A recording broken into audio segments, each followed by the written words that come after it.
Hello, ladies and gentlemen, and welcome back to Let's Smilify India. And today we have Abhilash with us. Abhilash is a sweet little student of mine who has been with me since last 2 years. Abhilash, I know you since two Yeah, years now. Huh? yeah, 2 years. Yes. So, and yes, definitely he has a story that I think most of the parents, everybody in the colleges, the teachers, the principals, everybody should hear. He has been uh, an addict and he's recovering now. It's been how many years now, Abhilash, that you have Um, you are on the road of recovery? it's been 3 years and 4 months now. 3 years and 4 months. So, Yeah, welcome on board, Abhilash. I know this is not easy to come up and talk. I definitely know it needs a lot of courage to come out and speak about your journey. So, thank you so much for firstly accepting my proposal and in a short notice coming up and talking about your life. So, kudos to you for that, firstly. yeah. Thank you for the opportunity.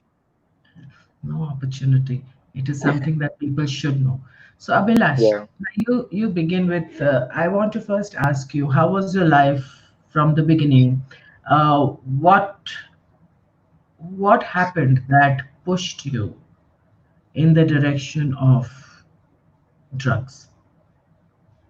Um, it used to be more like what makes an addict. So what made me an addict was the addictive personality that I have. It Mm, happened to manifest itself through drugs. So I was an addict long before even drugs came into my life. It was more like, from childhood, it would be going on with maybe chocolates, maybe with toys, maybe with, you know, collecting pencils, erasers, sharpeners. It would be in those areas until, drugs did come apart. It did make a huge loss for me, but it started off from the beginning. So it was more of like But if you the see, most of the kids are addicted to something or the other. Chocolates and all are the easy addictions that every child has, but every child does not get into serious addictions like drugs. So, what? yeah. How were you introduced to drugs? Firstly, It was obviously a choice. I was introduced to it to my friends, but it was obviously I had a choice to either take it how or old were not. you? I was at around I had finished my 10th and See, I was in my see. first PU, so it was 16, 17 Hmm. age period. At that particular time, it was obviously a choice that I had.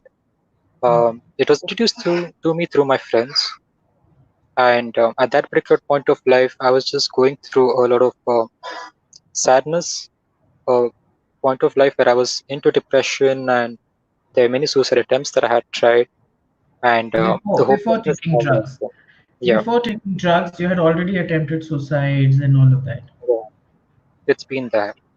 So it happened to be more of a point of life where I felt, okay, I just need to, I can't face life. I need something that can help me to just go away from this, to get away from this particular emotions, which is being a destructive part for me because I've been giving harm to myself.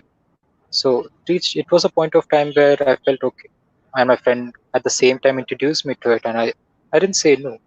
Like, okay, if this is giving What was the happiness, let drug that was introduced to you? the Which drug that was drug? introduced was the first drug was weed, and that was something that was I was introduced to in the beginning, and alcohol was a part in my journey, and along came pills. So it was more of Pills. yeah, Pills. it was more on the medications that was prescribed, which later on I would abuse, and even that had become So a you part of my life. abused on the prescribed medication. Yeah, Ah, it was more of that. so I those are along with narcotic drugs that you got yeah, prescribed from prescribed the and practitioners. exactly. So it was more of a point of life where I didn't wanted to face the reality of life. It was a Mm, point where I just tend to not accept what's really happening and feeling mm, more insecure because it was very tough for me to, to stick around with a particular group of people because it would mm. be trust issues about am I in the right set of group? and it would always be a point where I didn't belong. So it was more of I was into depression, and it was more of a lot of pain that I had within me from the childhood, which happened to come in a row. Be it my dad getting into a wrong episode with my mom being cruel, and that eventually made a mark to me as well. And I started thinking, well, this is how I should be too. And I would start being rude to others in the same way, and it would eventually affect me as a person more than what's happening out, because I would attract myself to certain things that was not good for me. It was more of a point of that. So the if we see the graph, it started from domestic violence at home, which Yeah, you thought was normal, and you started adapting a few things which you shouldn't have, and yeah, that started pushing people away from you, and which yeah, made you more depressed, and then yeah, which made you fall back on drugs. So it's a vicious cycle that we are talking about. It starts from exactly. somewhere, goes back, and then comes back to domestic abuse and all of that.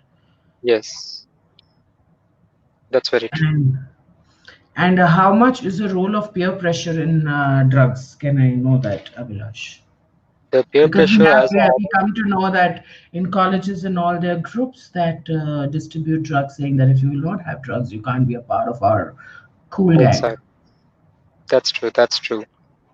That's how it was. Even in when I was in my school, when I was in my college, that's where Mm, the school where it all started. mm, I was on my medications, and I would abuse more of my medications. It was obviously because I hated medications, I hated pills, and I would take huge amounts of it, threatening my parents that, you know, I don't want it, I'm taking it too much. If you are going to take me to a doctor again, to a psychiatrist again. So that's where it all started. And yeah, my mm. friend introduced me to weed and other drugs that I had done with them. It Can was I an name? introduction. Can you name all the drugs that you've had? Because I've seen your reports. So can you just simply name all the drugs that you had? I don't think so. You left Yeah. anything. Huh. So can you Actually, name the them? drugs Because that, I think so. Most of them don't even know the names. yeah, actually, I was into antidepressants, Mm, sleeping pills, mm, and weed was a part two, alcohol, mm. and few other antipsychotic drugs and epilepsy pills, which All was also a part prescribed. of, yeah, I would actually take it. And when it comes to medications, I would be taking it in amounts of like 20 to 30 pills a day. So it was more of that's how it was for me with the pills. And when it comes to weed, it would be more of you know it was in a huge amounts that I would take it, and even the alcohol was same. So it was a point where I would obsess on anything. So it was like any drug that comes on, maybe I'm gonna obsess. So these were the drugs that I did. And then how did you turn towards recovery? Uh, Before I could turn into recovery, they were like my parents tried everything they could. I'm really happy for my parents that they really put that effort for me, because they took me Yeah, to you almost are happy for everything. your parents because they took the effort, but imagine what they Well, must have gone through. they have gone through a lot. They are the only ones who have actually gone through that emotional turmoil, where society, how they look at them and their respect, how they get treated just because of what I'm doing. And it's more like they went through a lot. They went through the most of the pain rather than anyone, and I went through the pain because I was doing that to myself. So Okay, now when you were doing all of that, what were the personality traits that you saw the change in you? Did it make you more violent, or did it make you just more sleepy? What was it? What was happening within you? when every time I took a drug, it would numb my conscious mind. I think the numbing of conscious mind is something that attracted me to like I need to do it more. And I saw that everyone started accepting me around, people who never accepted me in the society. When I started using drugs, people started accepting, and You that's when I started started feeling accepting, accepting. or So you started everyone started. feeling that they I started accept. feeling that. I started Hmm. feeling that, and everyone would like encouraging, like everyone around in the college would be like, "You need to do it more. We need more. Let's do it." So it was more of a point where the groups that I think Hmm. you know Hmm. that's obviously there in almost every colleges now. It's the Hmm. primary focus. I mean, it's more like everyone promotes the use of drugs.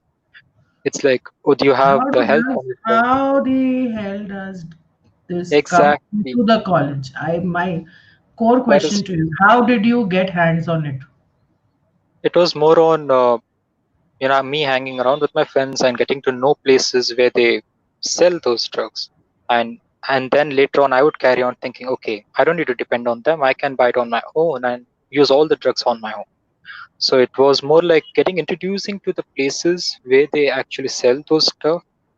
And if I had no access to any drugs, I would always go to my pills, which was prescribed by psychiatrists, and I would abuse it because I felt if there's nothing, then I need something that can just give me that sensation of numbing my conscious mind. So it was a point where I just need to numb my consciousness, and that eventually kept me down. I would feel more dizzy. I would be more like sleepy. I wouldn't be conscious as active in anymore.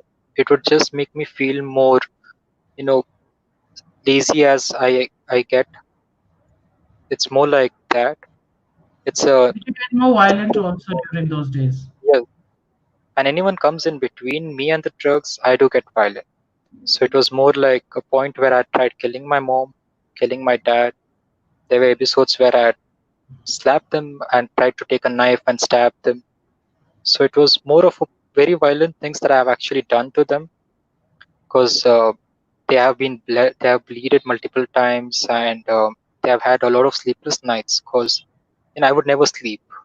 I would like sleep maybe once in a week or something, which would eventually the rest of the time where I would only spend using my drugs that I always did, and criticize them and victimize them. So it was more on that episode where it was a complete unmanageability. And I think when I was rehabilitated, and that's when I had a time where I realized certain things that yes, my life is not manageable when I am on drugs. It was a point where I had to surrender, just surrender and say, damn, I can't play this game because this game is not for me. Because there's something within me that doesn't allow me to use successfully as others do. One question: while you were on drugs, as you said, you were more suicidal before. Yeah, Did suicide ever come to your mind after using drugs? there are many times. During- There are multiple occasions. I've actually cut my hands uh, in a very deep way, and yeah, there are 21 cuts. I have done that in the influence of drugs because at that time I was in a complete blackout and I would rarely know what's actually happening. At that moment, I would just find anything that's sharp and I would just start cutting myself. There are times when I would tie up a rope in a fan and try to hang just to threaten my parents so that they can allow me to use. So basically, something that started like numbing your conscious self started attacking your conscious self also. So it did Exactly. not numb that pain, and you really wanted to No. take your life even Yeah, after that was drugs. So there was exact. no. So probably it was worse beyond a point. It made things more worse. It was like putting a fuel on a fire. So it just fueled up the pain rather than decreasing it. It So it never starts decreased it the starts as that numbness, but then it goes into a deep rooted clinical exact. depression is what we can actually call this. Yes, yes, yes. It is a clinical depression. It started off at the school where I would be more of a lonely category.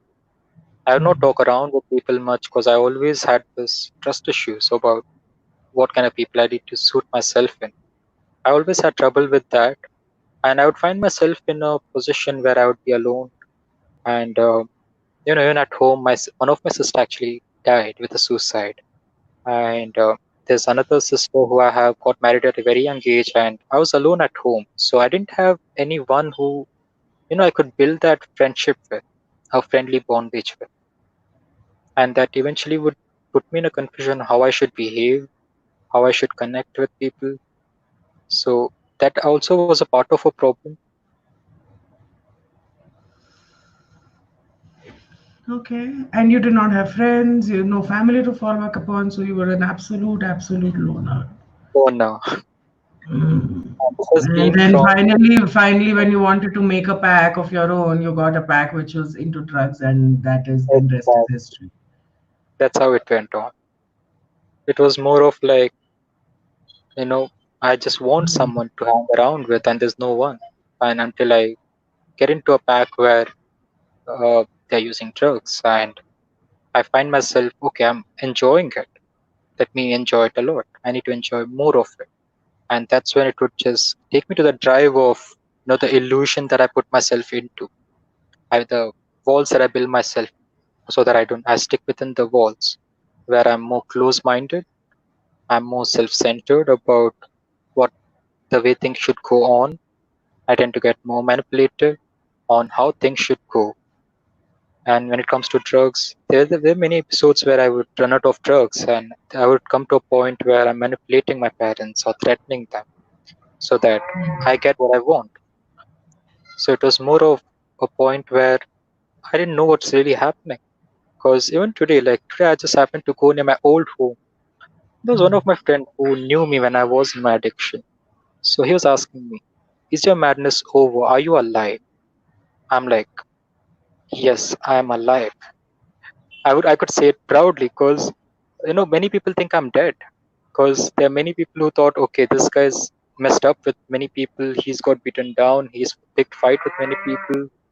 Damn sure he's gone. He's dead. So there are many rumors near my home that I'm dead. So he was asking me. He was surprised. He was like, "You're alive." I'm like, "Yes, I am alive." So it was it just happened today. It happened today at afternoon where I went with my dad to my old home. I usually don't go to my old home because I don't have much work there. But today I just happened to go, and this is the surprise that I'm getting. I'm able to see that okay, there's someone at least able to surprised to see me, and that he's asking me if I'm alive. I'm like, I'm really surprised, and I was really happy to say it because there are many people out there who still think I'm dead, and it's nothing wrong in that because yeah, I was in the particular stage where I had messed up with a lot of people. I had messed up all my relationships, even with the people who used to use drugs with.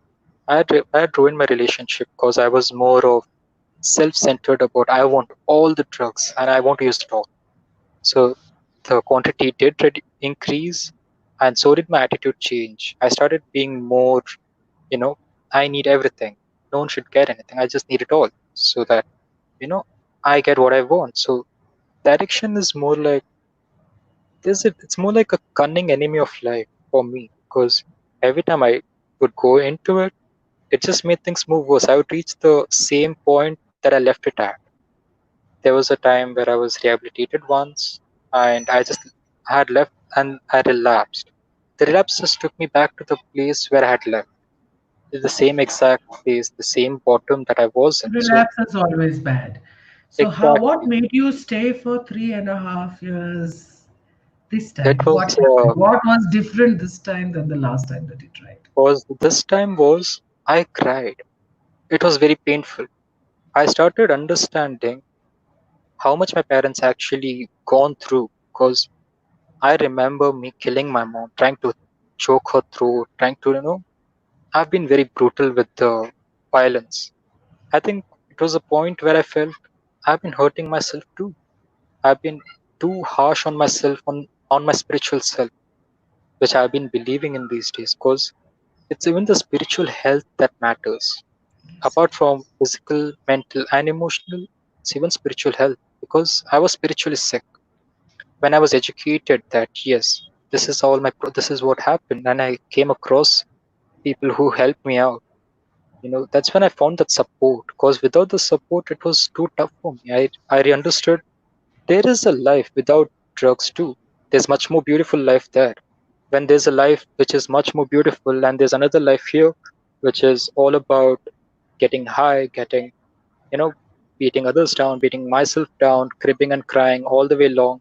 I felt, okay, this life is much better. There's a life where I cannot use drugs. I can do what I can do for my life to get it back in my place. Because I know that when I had come when I was admitted, when I was rehabilitated, I knew my life is shattered. It's messed up. It's like a puzzle and it's completely mess. It's like a Rubik's cube. It's a beautiful mess. So I had to get it all in a place. So well, the only solution was me not getting back to it, which actually did a lot of impact. My parents found it tough trusting me in the initial. They were having a lot of trust issues because they were scared. The moment I go out of my home, they were like, okay, this guy's gonna use again. So Yes, they were yes. so scared. And I think it was I gained the trust. It was all about gaining things that I have lost. Because I have lost everything. When I was when I was rehabilitated, I had lost everything. I had nothing that was left until I put efforts. Yeah, until I put efforts to gain everything back. So recovery was all about, it's a daily process. It's more like, I'm 3 years now, and it's not that I'm recovered. I'm just a drug away. It's just a drug away. It's a battlefield where I need to work on myself every day on a day-to-day basis. And even you contributed to it, Priya, because I remember when that particular time I was really, I didn't feel belonged anywhere because I was like, society judges every way. It was like, you know what I mean? It was very tough for me to trust at least one person in a right way. I think at that point of time I had reached out to you, and you took your time to hear me out because no one hears me out. No one hears out what the person is going through. Everyone just tells, okay, you do this, do that. This is how it is. You played a very important part for me at that particular time because I had no hope. I never had hope that someone will hear me out. You contributed me a lot at that particular time because that contribution has helped me to get that push because I really needed that. And that point, I'm really grateful, and I'm really grateful that you really were there. You were there for me because I know if you weren't there, it was very tough for me at that particular time because I was really sad because people would judge. It was very much common even in recovery. Because people would judge me with my tattoos, telling, okay, this guy uses drugs. There are many people who said, okay, this guy uses drugs, he does cocaine, he does this, he does that. I'm like, I'm hearing it. I'm still hearing it. I can hear them talking. But I would just tend to ignore because I know what I am. I don't need to get just carried away with what people have to say because today I've learned that I'm living this life for myself. When I know that I take drugs and my life is becoming unmanageable, it's my responsibility to not take it and make it and put my life back together on track because I have gone off the track and that led me to a more miserable place. So it's all about getting things back, working on things on a daily basis. That was the most important thing because I never had a fixed life. I was all messed up. Even when it comes to my time management, be it how I interact or how I work on my schedule on a day-to-day basis, it wasn't at all in place. But today I have my timings.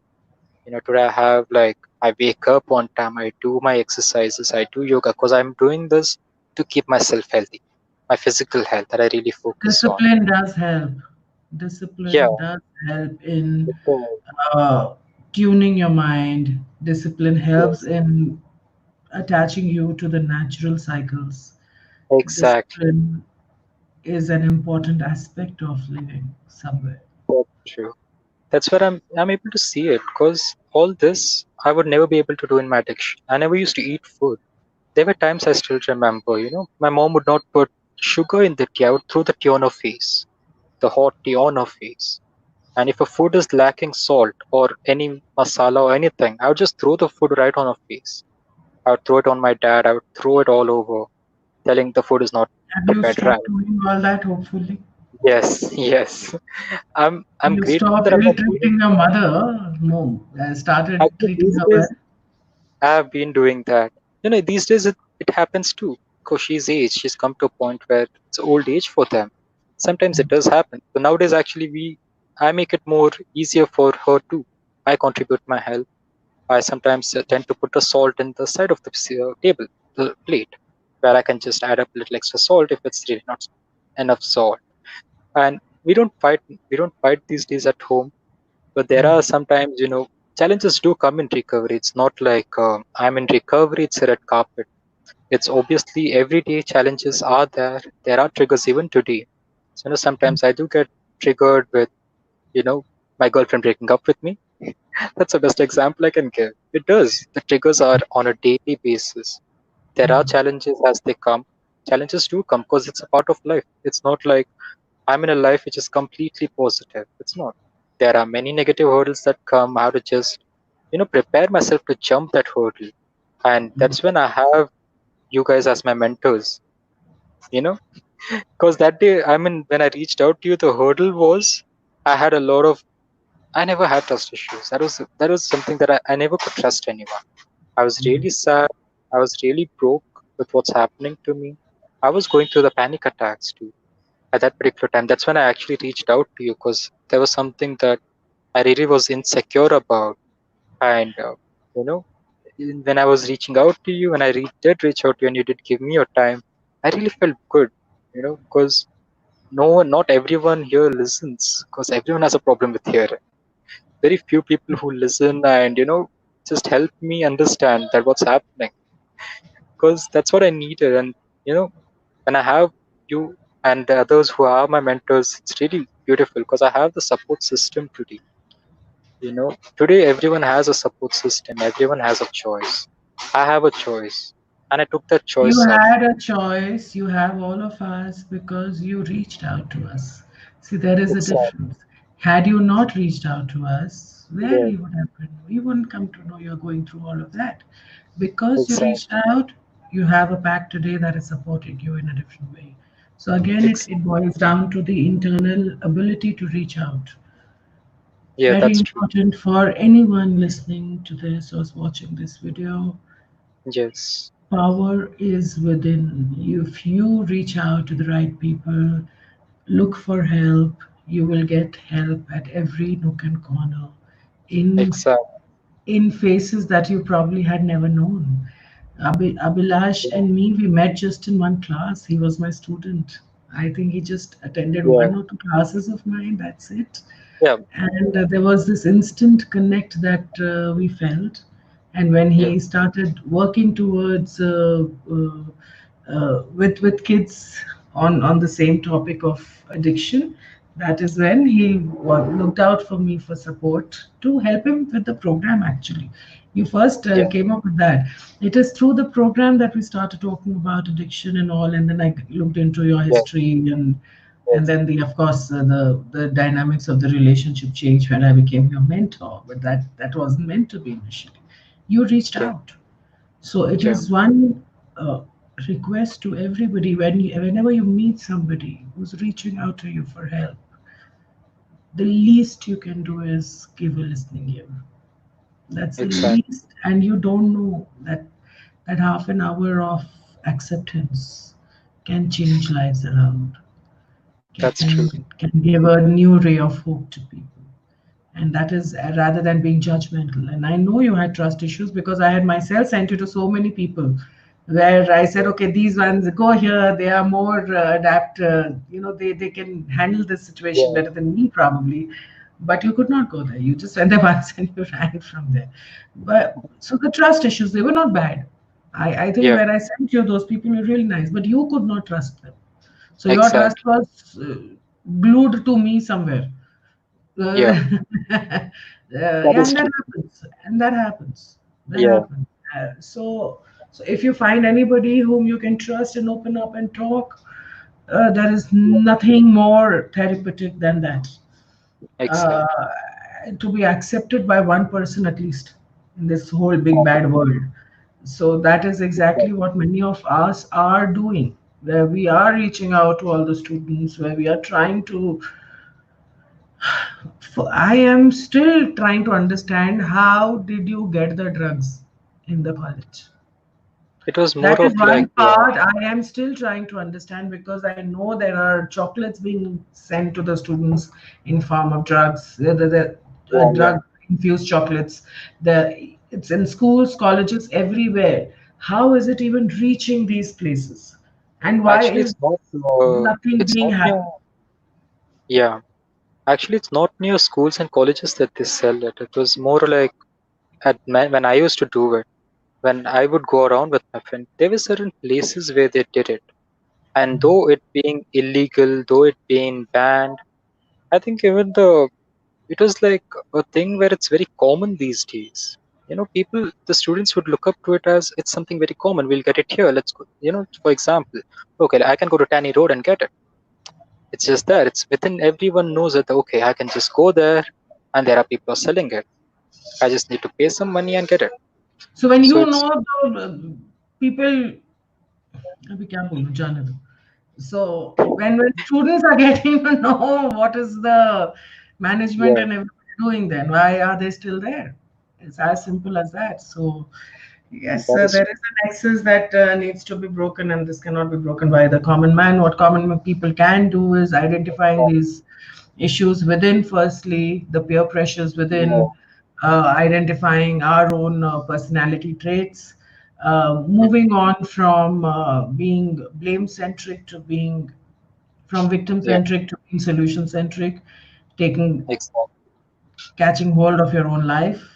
So when you went for rehabilitation again, second time, Yeah, of actually, course. yeah, For how second long? time. For how It long was was the more of, rehabilitation?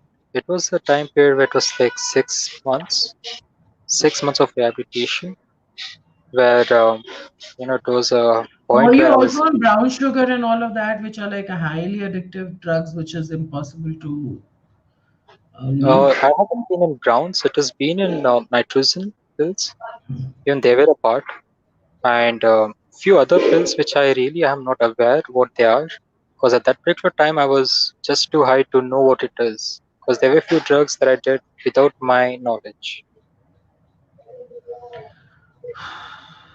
It And was more most of, of your case is very different because most of your drugs are the prescribed medications, yeah, that is true. which is even more whacked out Yeah, it because is. That is true. And even the hold on the medications, I think it's not there right now. Because there are many people like, I have seen many families when they go to a medication to a psychiatrist and they get the medications, the tablets are just given so loose. Like, it's not like as per the doctor prescribed for 3 months, it's three I will go months. today, I will get. If I will Exactly. go today, I have no mental health issues today. Exactly. So even if I will go today, I will prescribe the That is it. antidepressants. And most of the antidepressants today are narcotic Yeah, drugs. it is. So I too will be prescribed. So I will be there with the pack. And if I am under depression, एक आधी extra pop karna is normal. And then obviously you're sleeping through the day and all of that. And then you get into that thing of abusing that, like Yeah, sleeping pills.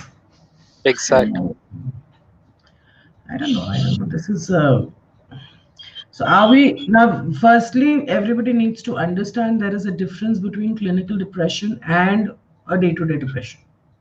Yeah, Something that you can overcome without drugs, where you that's right. go meet a counselor, meet a therapist. You need a therapist more than drugs. Exactly. That's true. Like how That in is Abhilash, your case, you're coming out because of all the therapies that you're doing rather therapy. than going ahead in the drug way. Exactly. So the I am sorry, but most of the people are going in a very wrong direction where they're being prescribed drugs and they're getting into the mode of clinical depression after that. Exactly. This is something I have been noticing across the spectrum, which and and the latest case has been Sushant Singh Rajput on the same lines, Hmm. where he was pushed into depression, not Exactly. because of nepotism, because of being tagged as a depressed patient, Hmm. where That is all he true. needed to do was look into his life, retweak his thoughts, and Exactly. life was beautiful for him. That is true. I wish he had tweaked his thoughts. Ah, Yeah. so thank you, Abhilash. Thank you Thank for speaking up. This is thank you. something that I wish and I hope any message that you want to give to the youngsters of Don't. the people going to the colleges and specifically that age 16, 17 when they are at a high risk of being induced by drug addiction. As Well, people say, weed is okay. Weed is normal. Weed is good for you. It's good for the gray cells and all. Can I just know how good or bad weed is? uh, weed, um, I've had to talk of weed as a drug. It is addictive. It's not that it's not addictive. Every drug is addictive. It's not that, okay, there's a particular drug that's not addictive. Even if you look at cigarettes in that matters, nicotine is addictive too. So how is weed not? So every drug is It addictive is in its not the own way. addiction, and every addiction will have a repercussion, firstly. Yes. Secondly, weed, as they say, it is very therapeutic. It is good for cancer, it is good for this, it is Yeah. good for your heart. But is it good? It doesn't actually cure cancer. I think that's a hoax that I'm in hearing, and that's a fake belief. Actually, it's increasing the chances of cancer. And there are Hmm. many people who have been affected mentally by cannabis. There have been such cases too. I think, Yes. and We see there may be them such time cases. and again. I know so many people who have been abusing weed and their gray cells have gone for a toss completely, That is because which the they're weed, not even realizing that they are getting into more depressed state because weed slows you down. exactly, that Weed slows has the the mind, ability of slowing you down. It slowing slows down things your down. mind, and you go into Exactly, that complete trance mode. You get stoned, exactly. That is true. and when you come But out of that trance mode and you come out of that stoned mode, you will never feel too good about yourself. It leaves a mark in you somewhere, and then you look out for it more. So how is exactly. being stoned okay? You're killing your brain cells. Killing the brain cells basically, and it's actually reducing the ability of the brain that can actually the brain can achieve. The brain is capable of achieving incredible heights if you can do it right. It's not by drugs that you can unlock the infinite abilities that the brain has. Weed just tends to slow things down. It kills a lot of brain cells. It takes a lot part of us as who use it, right? It never make things better. I think, yeah, there are many hoax beliefs. I think that's just a hoax of weed curing cancer. That's next to impossible because it has just increased the It's chances of again cancer. the pharmaceuticals taking over, and Yes, it's a rest battle is of history. pharmaceuticals with Yes. weed as a natural Rest is thing. history. Rest is That history. is, I do not even get there now. yeah. So, But as it so comes to brain stability, it reduces the brain's work and the it does brain. kills a lot of brain cells. And the brain just doesn't achieve the abilities that it can achieve without the use of weed. It doesn't happen. It So, just what is your message for the youth? I would the message that I would convey is if you feel like you need help, don't hesitate to reach out because this is your life and we need to take responsibility for our life. If I'm not safe, it's my duty to reach out for help and not hesitate. Find someone who can be trusted and keep reaching out because I as a youth I need support. I can't do it all alone. If I don't have someone to hold me with my both hands, I can't walk. I need someone to hold. So I would say the only message I would convey is reach out, don't hesitate, because this life that we all live, we are responsible for it, and we need to take responsibilities for our life. We need to find the support and not hesitate. I would, that's the message I would really convey, Thank you, because it's very tough Abhilash. for people And to one reach out. message that I would want to add to your message is that suicide is not an option. Life is beautiful. We That just is need to look at the other way around. We are just looking at too many negatives. It is just a mindset. It is just a roadblock. We just need to exactly move that and move ahead. Life is very beautiful. that's Suicide is true. not an option. Suicide is not an option. There are many other ways out. Therapies do help. It has helped me. And when I have been in the suicidal phase, I think Priya, you remember it. Yes. The time we had met, and I was really talking about the suicidal thoughts I was really going through, and you even happened to I've tell me the seen those songs that I was dark, yes, the dark thoughts with it. exactly. I mean, I've actually made it out of it, and there's a way, guys. There's really a way. There's a life. If you just try to look at things, look at life in the other way. There's another perspective. There lies another opportunity, another light that comes in that's waiting. It just takes a time to reach out and don't hesitate to reach out, because it's always good to reach out for help to get life back together on track. It's always worth it. It's never been a regretting point for me, because I have reached out to Priya, I've reached out to many other mentors that I reach out to on a And daily I'm basis. very proud of you. Remember Thanks. this. I am so proud of you. Thanks. It's always worth it. Reaching out has always helped. The only message I would convey is reach out. It's always worth it. It's worth reaching out. So thank you so much, Abhilash. We're going to just Sure. wind this up. Uh, Drug addiction, the journey ahead, it is not as rosy as it looks in the beginning. It might numb you for a very short while, but the end result is not so rosy. The end result is even more despair. The end result is clinical depression. The end result is suicidal attempts and a lot more. So please, please, please, to all the parents, to all the teachers, to all the youth watching this, stay away from it. And thank you so much. Thank you, Thank Abhilash. you. Take Thank care. you. Take care. Bye. Bye.